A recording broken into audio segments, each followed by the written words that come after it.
प्यार का सागर है, तू प्यार का सागर है।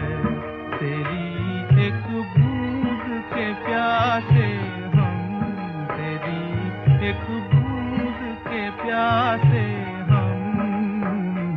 लौटा जो दिया तूने, लौटा जो दिया तूने। चले जाएंगे जहाँ से हम, चले जाएंगे जहाँ से हम। तू प्यार का सागर है, तू प्यार का सागर है। तेरी एक बूंद के प्यासे हम, तेरी एक बूंद के प्यासे हम। तू प्यार का सागर है।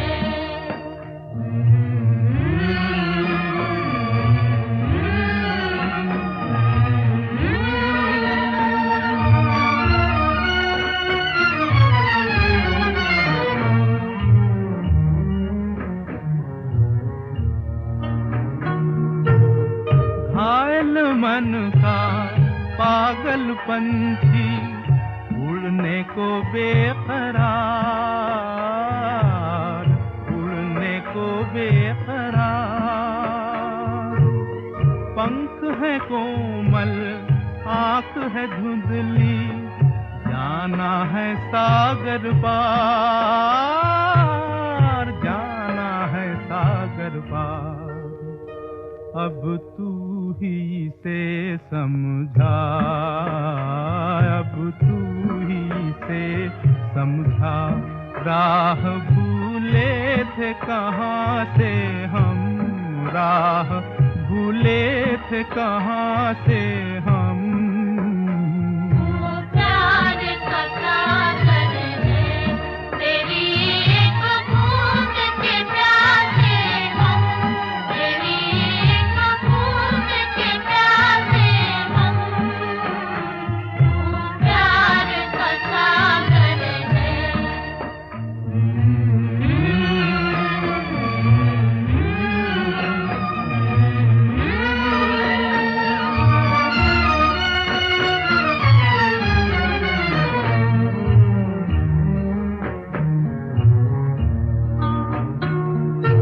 इधर झूम के गाए जिंदगी, उधर है मौत खड़ी, उधर है मौत खड़ी। कोई क्या जाने कहाँ है सीमा, उलझन आन पड़ी, उलझन आन पड़ी।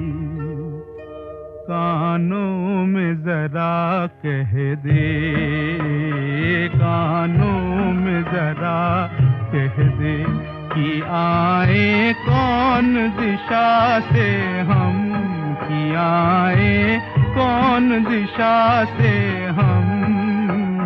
तू प्यार का सागर है, तेरी एक बूंद के प्यासे हम, तेरी एक बूंद के प्यासे हम। तू प्यार का सागर है, तू प्यार का सागर है। ओम शांति 26/9/2023 प्रातः मुरली। ओम शांति। बाप दादा मधुबन। बाबा आज कह रहे हैं, मीठे बच्चे, ज्ञान की एक बूंद है, अपने को आत्मा समझो और बाप को याद करो। इसी एक बूंद से मुक्ति, जीवन मुक्ति प्राप्त हो सकती है। मीठे बच्चे, ज्ञान की एक बूंद है, अपने को आत्मा समझो और बाप को याद करो। इसी एक बूंद से मुक्ति, जीवन मुक्ति प्राप्त हो सकती है। प्रश्न, किस पुरुषार्थ में अपनी और दूसरों की उन्नति समाई हुई है? उत्तर, पहला, याद में रहने का पुरुषार्थ करो। इसमें ही अपनी और दूसरों की उन्नति समाई हुई है।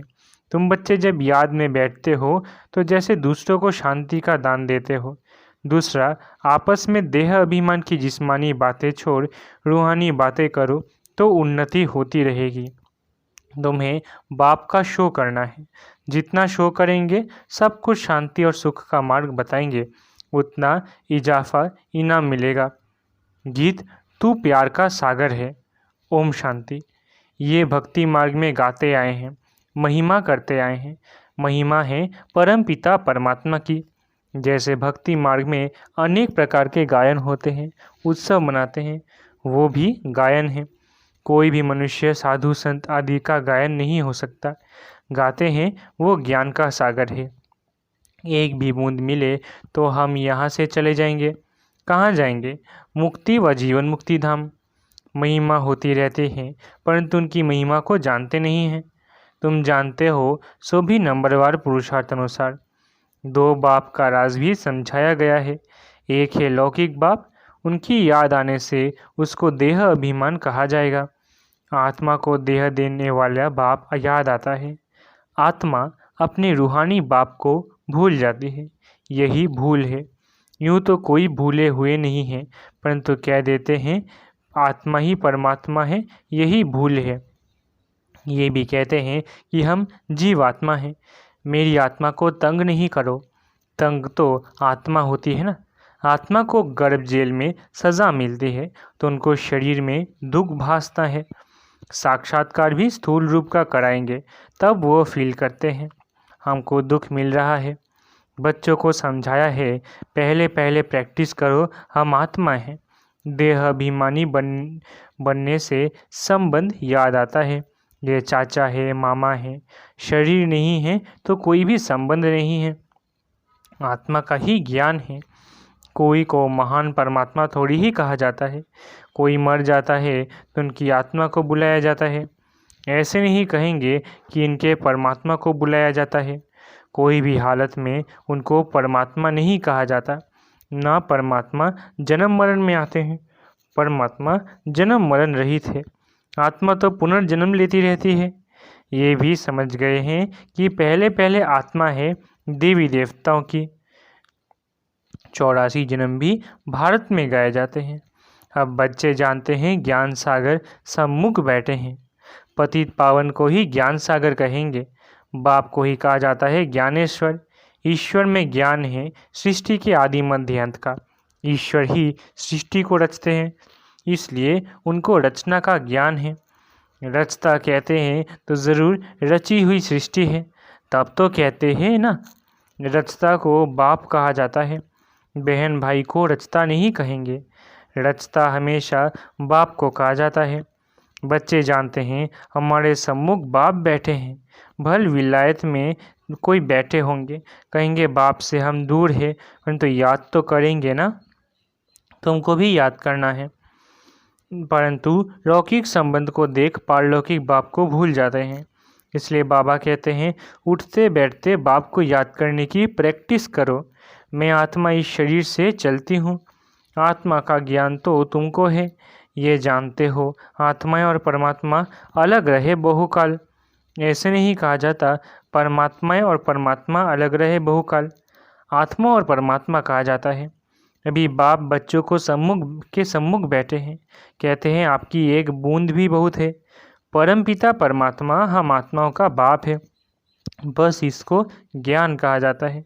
ऐसे और कोई भी की कहने की हिम्मत नहीं आएगी कि तुम सब आत्माओं का मैं बाप हूँ, जिसको ही ज्ञान सागर पतित पावन कहते हैं। यह कहने कोई को आएगा नहीं। बाप ही कहते हैं मैं तुम्हारा बाप हूँ। बरोबर अब महाभारी लड़ाई भी सामने खड़ी है। यादव कौरव पांडव भी है। ये सारा समझाने पर मदार है। चित्र देखने से कोई समझ जाए सो मुश्किल है, जब तक टीचर न समझाए। स्कूल में भी टीचर समझाते हैं ना, ये इंडिया है, ये लंदन है, बगैर समझाने बुद्धि में आ न सके। अगर नक्शे में नाम पड़े तो भी सिर्फ नाम कह सकेंगे, लेकिन कहाँ हैं, कौन राज्य करते हैं, कुछ भी समझ नहीं सकेंगे। यहाँ भी हर बात समझने की होती है। आजकल तो पहले भपका चाहिए, शो देखकर ही आएंगे। अब वहाँ समझाने वाले बड़े अच्छे चाहिए। बच्चे ही समझाएंगे कि ये जगदम्बा है, सबकी मनोकामनाएं सिद्ध करने वाली है। झाड़ के नीचे दिखाते हैं कामधेनु बैठी है, तो उनसे मिलने लिए भी आएंगे। जगत पिता है तो ज़रूर जगत की माता भी होगी, परंतु जगत अम्बा इनको कहते हैं क्योंकि कलश माताओं को दिया जाता है। मुख्य जगदम्बा गाई हुई है, फिर उनकी सेना भी है। तुम बच्चे एग्जीबिशन करते हो तो उसमें समझाने के लिए बड़े अच्छे अच्छे बच्चे चाहिए। बाबा ने समझाया है, मुख्य बात है बाप के परिचय की। पहले पहले समझाओ, दो बाप है, एक है तुम्हारा लौकिक बाप, दूसरा है पारलौकिक बाप। लौकिक बाप से तो जन्म जन्मांतर हद का वर्षा लेते आए, अब बेहद का वर्षा लो। बहुत गई थोड़ी रही, विकर्मों का बोझा सिर पर बहुत है। योग से ही विकर्म विनाश हो सकते हैं, मासी का घर नहीं। अर्जुन कुछ न कुछ हिसाब किताब रहा हुआ है, तब तो भोगना पड़ता है ना। कितनी मेहनत लगती है, अगर देरी से आएंगे तो कितना विकर्म विनाश कर सकेंगे। मुश्किलात है ना। ये तो तुम ढिंडोरा पिटवा दो, जो कोई फिर उल्हाना न देवे। तुम कह सकेंगे हम तो ढिंडोरा पिटवाते, अखबार में डलवाते थे। जितना हो सके निमंत्रण तो सभी को मिलना चाहिए। बेहद के बाप से बेहद का वर्षा लेने का पुरुषार्थ करो, खूब निमंत्रण पत्र बांटो। सबसे जस्ती युद्ध सर्विस दिल्ली में हो सकती है। दिल्ली में सारे भारत की गद्दी, वहाँ सभी अखबारों के एजेंट्स रहते हैं। अखबार द्वारा भी इतला करना है। लौकिक बाप से तो जन्म जन्मांतर वर्षा लेते आए, अभी फिर पारलौकिक बाप से वर्षा लो। जिस वैकुंठ को याद करते हो उसका वर्षा बाप से आकर लो। सभी अखबारों में डालते जाओ, शिव बाबा का बर्थ प्लेस है भारत, सभी का उद्धार करने वाला एक ही बाप है। तो सबसे बड़ा तीर्थ परम पिता परमात्मा पतित पावन का हुआ ना। परंतु ये किसको पता नहीं है। क्राइस्ट, इब्राहिम, बुद्ध आदि सभी पुनर्जन्म लेते लेते अभी अंतिम जन्म में हैं। क्रिश्चियन लोग खुद भी कहते हैं क्राइस्ट यहाँ ही किसी जन्म में है। क्रिश्चियन लोग भी झाड़ को मानते हैं, नहीं तो इतनी आत्माएं कहाँ से आती है। ज़रूर सेक्शन है जहाँ से आते हैं। हिस्ट्री फिर रिपीट ज़रूर होगी। ये झाड़ बड़ी अच्छी चीज़ है, परंतु इनकी वैल्यू बच्चों के पास नंबरवार है। बच्चे दूसरों को समझाने के लिए प्रदर्शनी आदि करते हैं। इसमें कोई आर्ट का शो नहीं करना है। आर्ट गैलरी में तो व्यर्थ के चित्र रखते हैं, समझते हैं ये आर्ट है। देवताओं की पतली कमर आदि के किस्म किस्म के चित्र बनाते हैं। वहाँ देवताओं की तो नेचुरल ब्यूटी रहती है। इस समय तो 5 तत्व भी तमोप्रधान है, सत्युग में 5 तत्व भी सतोप्रधान होते हैं। श्री कृष्ण गोरा और श्री कृष्ण सांवड़ा गाया हुआ है। वहाँ शरीर की मरम्मत नहीं होती, यहाँ तो देखो कितनी मरम्मत करनी पड़ती है। वहाँ तो भल बूढ़ा हो जाए तो भी दांत आदि सभी मजबूत रहते हैं, साबुत रहते हैं। दांत टूट जाए तो डिसफिगर हो जाए, वहाँ एकदम फर्स्ट क्लास 16 कला संपूर्ण रहते हैं। लूले लंगड़े होते नहीं। यहाँ तो देखो कैसे लूले लंगड़े जन्म लेते हैं। तो तुम ऐसे परिस्तान के मालिक बन रहे हो। एक ही मुसाफिर आकर परिस्तान में ले जाते हैं। तुम मुसाफिर यहाँ पार्ट बजाते बजाते पतित बन जाते हो। आत्मा काली हो जाती है। बाप तो एवर हुसैन है, उनमें कभी खाद नहीं पड़ती। मैं तो सच्चा सोना हूँ, इसलिए मुझे बुलाते हैं। एवर पावन को ही बुलाते हैं। बाबा आओ, हमको भी आप समान बनाओ। तुम एवर पावन तो नहीं बनेंगे। बाकी सतो प्रधान में तो सबको आना है, परंतु उनमें भी नंबरवार है। नाटक में एक्टर्स भिन्न भिन्न होते हैं। कोई हीरो हीरोइन होते तो उनके पास पैसे बहुत मिलते। अभी तो गवर्नमेंट सबके पैसे पकड़ती रहती है। कहा जाता है किनकी दबी रहेगी धूल में, किनकी राजा खाए। सफली होगी वह जो खर्चे नाम धनी के, क्योंकि धनी आया हुआ है स्वर्ग की स्थापना करने। जो बाप के मददगार बनेंगे उन्हों का ही सेफ रहेगा। तुमको तो वहाँ ढेर की ढेर मिल्कियत होगी, कितना सोना हीरे जवाहर आदि होंगे, परंतु तुमको उसकी कोई भी परवाह नहीं रहती। तुमको कोई लूटेंगे थोड़ी ही। हीरे सोने आदि की खानियाँ सब तुमको नई नई मिलेंगी। पत्थर मुआफिक हीरे पड़े होंगे, सब तुमको मिल जाना है। जैसे ईंटों के महल बनते हैं, वहाँ सोने के महल बनाते रहेंगे। धनवान प्रजा भी सोने के महल बनाएगी। जो पूरे दानी बनते हैं वो भी सोने के बनाते हैं। बाबा सब बातें बतलाते रहते हैं। ऐसे भी नहीं कहते तुम भूख मरो। बच्चों आदि को भी संभालना है। रचता का फर्ज है संभाल करना, दुखी नहीं करना, भूख नहीं मारना, रहम दिल बनना है। मनुष्य कितने दुखी है, जानते हो फैमिन पड़ेगा तो बहुत दुखी होते हैं। त्राही त्राही करेंगे फिर जय जयकार होगी, सब आत्मा को सुख मिल जाएगी। बाप है ही दुख हरता सुख करता। सुख है दो, एक शांति धाम में रहना और दूसरा सुख धाम में रहना। सुख धाम में पवित्रता सुख शांति सब है। बाप कहते हैं मैं कल्प कल्प आता हूँ। जब मनुष्य बहुत दुखी हो जाते हैं, मेरा पाठ ही उस समय का है, इसलिए मेरा नाम ही है दुख हरता सुख करता, सर्व का शांतिदाता सुखदाता। तुम जानते हो हम बाबा के साथ सबको शांति का दान देते हैं। जितना याद में रहेंगे उतना औरों को दान देते रहेंगे। फिर नॉलेज देते हैं सुख के लिए। तो बच्चों को माता पिता का शो करना है। जितना शो करेंगे सुख शांति का मार्ग बहुतों को बताएंगे तो इजाफा मिलेगा। बाबा तुमको कितना सब नई दुनिया की नई नई बातें सुनाते हैं, परंतु दुनिया और नई दुनिया, पुरानी दुनिया और नई दुनिया दोनों का साक्षात्कार कराते हैं। और ही जास्ती तुमको साक्षात्कार कराएंगे, परंतु उनको जो बाबा के पक्के सच्चे बच्चे होंगे। सच्चे दिल पर साहेब राजी होता है। तुम बहुत कुछ देखेंगे, जैसे शुरू में भी दिखाया था, फिर अंत में दिखाएंगे। कितने प्रोग्राम आते थे, साक्षात्कार कराते थे, कितनी सजावट ताज आदि पहनाते थे, फिर से भिन्न भिन्न प्रकार के दिखाएंगे। मिरवा मौत मलू का शिकार, उसी समय पार्टीशन में भी मिरवा मौत था ना। तुमको कोई परवाह नहीं थी, तुम तो जैसे जीते जी मर गए। तो बाबा कहते हैं बच्चे पूरी मेहनत करो, पुरुषार्थ करो, हम आत्मा हैं। एक दो से भी रूहानी बातें करते रहो। जिस्मानी देह अभिमान की बातें खत्म। जो आश्चर्यवत भागंती हो जाएंगे वो ये सब नहीं देखेंगे। पास्ट भी तुमने देखा और जो नया होगा वो भी तुम देखेंगे। मेहनत करो। मीठे मीठे बच्चों को बाप बहुत प्यार करते हैं। प्यारे बच्चों को बहुत प्यार मिलता है। जो अच्छी सर्विस करेंगे उनको प्यार भी मिलेगा, पद भी मिलेगा। भूलो नहीं, हम आत्माओं को निराकार परमपिता परमात्मा शिक्षा दे रहे हैं, स्वर्ग का वारिस बना रहे हैं। दैवी गुणवान बनना है। आगे तो सब में आसुरी गुण थे, अब बाबा सम्मुख बैठे हैं, जिससे वर्षा मिलता है, उनसे लव रहता है। दलाल से नहीं, दलाल तो बीच में हुआ, सौदा तुमको उनसे मिलता है। तो बाप को याद करो, देह अभिमान को छोड़ते जाओ।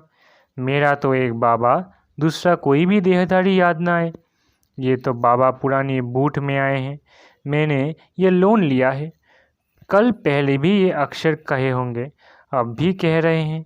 आज के ही दिन तुमको ये समझाया था, फिर समझा रहा हूँ। इतनी अच्छी विशाल बुद्धि चाहिए। लक्ष्मी नारायण नंबर 1 बने, ज़रूर अच्छी प्रारब्ध बनाई होगी। यह गॉड फादरली सैल्वेशन आर्मी है, सारी दुनिया को मुक्ति, जीवन मुक्ति की सैल्वेशन देने वाली, सर्व का सदगतिदाता राम। गति में तो जाना ही है सारी दुनिया को। अच्छा, मीठे मीठे सिखिलते बच्चों प्रति माता पिता बाप दादा का याद प्यार और गुड मॉर्निंग। रूहानी बाप की रूहानी बच्चों को नमस्ते। हम रूहानी बच्चों की रूहानी माता पिता बाप दादा को याद प्यार, गुड मॉर्निंग और नमस्ते नमस्ते नमस्ते। शुक्रिया बाबा। धारणा के लिए मुख्य सार। पहला, बाप के साथ सारे विश्व को शांति का दान देना है। बाप समान दुख हरता सुख करता बनना है। दूसरा, एक बाप से पूरा लव रखना है। आपस में देह अभिमान की बातें नहीं करनी है, रूहानी बातें ही करनी है। वरदान, हिम्मत के संकल्प द्वारा माया को हिम्मतहीन बनाने वाले हिम्मतवान आत्मा भव। वरदान, हिम्मत के संकल्प द्वारा माया को हिम्मतहीन बनाने वाले हिम्मतवान आत्मा भव। जो बच्चे एक भरोसे में रहते हैं, हिम्मत का संकल्प करते हैं कि हमें विजयी बनना ही है, तो हिम्मते बच्चे मदद बाप का सदा अनुभव होता है। हिम्मत से मदद के पात्र बन जाते हैं। हिम्मत के संकल्प के आगे माया हिम्मतहीन बन जाती है। जो कमज़ोर संकल्प करते कि पता नहीं होगा या नहीं, मैं कर सकूँगा या नहीं, ऐसे संकल्प ही माया का आह्वान करते हैं। इसलिए सदा उमंग उत्साह संपन्न हिम्मत के संकल्प करो, तब कहेंगे हिम्मतवान आत्मा। स्लोगन: निर्माण चित्त के तख्त पर बैठ जिम्मेवारी का ताज धारण करना ही श्रेष्ठता है। स्लोगन: निर्माण चित्त के तख्त पर बैठ जिम्मेवारी का ताज धारण करना ही श्रेष्ठता है। अच्छा, ओम शांति। शुक्रिया बाबा।